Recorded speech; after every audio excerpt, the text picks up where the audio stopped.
তো আমি সকলোৱে ইয়াতে ৰৈ আছোঁ জুবিন দাক এপলক চাম বুলি। তো চাওঁ ভিতৰত যাব পাৰোঁ না নাই।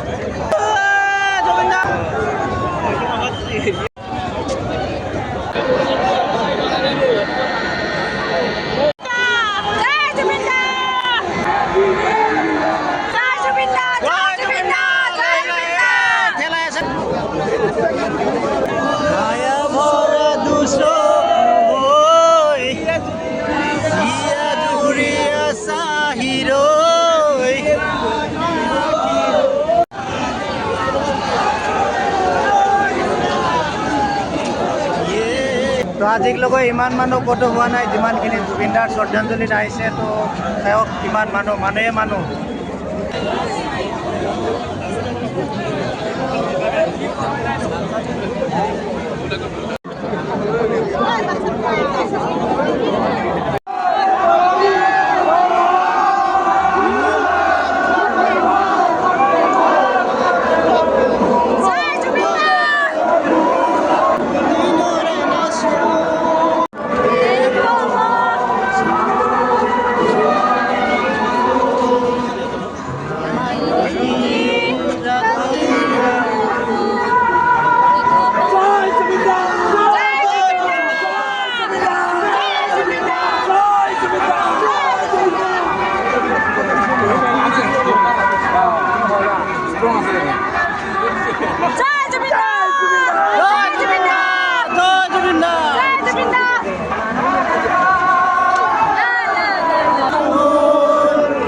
কৰি বহুত ভিৰৰ মাজত যাই শেষ মুহূৰ্তত জুবিন দাক চালোঁ আৰু অতি কাষৰ পৰাই জুবিন দাক চালোঁ। মই নিজে মই বহুত ধন্যবাদ বুলি ভাবোঁ যে মই এনেকুৱা কৰি জুবিন দাক চালোঁ। আৰু প্ৰথমবাৰ মই জুবিন দাক খানাপাৰা জজ ফিল্ডত চাইছিলোঁ 2006 চনত আৰু আজি চালোঁ ইমান কাষৰ পৰা। আৰু বহুতবাৰ চাইছোঁ জুবিন দাৰ প্ৰগ্ৰেম চাইছোঁ, জুবিন দাৰ চাইছোঁ, এইবিলাক সকলোবোৰ চাইছোঁ, কিন্তু ইমান কাষৰ পৰা মই আজি আৰু মই খানাপাৰাত চাইছিলোঁ। তো জুবিন দাৰ বিষয়ে কি ক'ম, ক'বলৈ ভাষা নাই। আমাৰ অসমৰ বা ভাৰতবৰ্ষৰ সকলোৱে জানে জুবিন দা কি কৰিছে কি নকৰিছে। তো আমি জুবিন দাক সদায় আমাৰ নিজৰ মাজত জীয়াই ৰখাৰ কাৰণে চেষ্টা কৰিম আৰু এনেকুৱা কৰি জীয়াই ৰাখিম, তাকে কামনা কৰোঁ। তো বাই বাই। এনেকুৱাকৈ জুবিন দাক চাই পেলাই মই গুচি আহিলোঁ।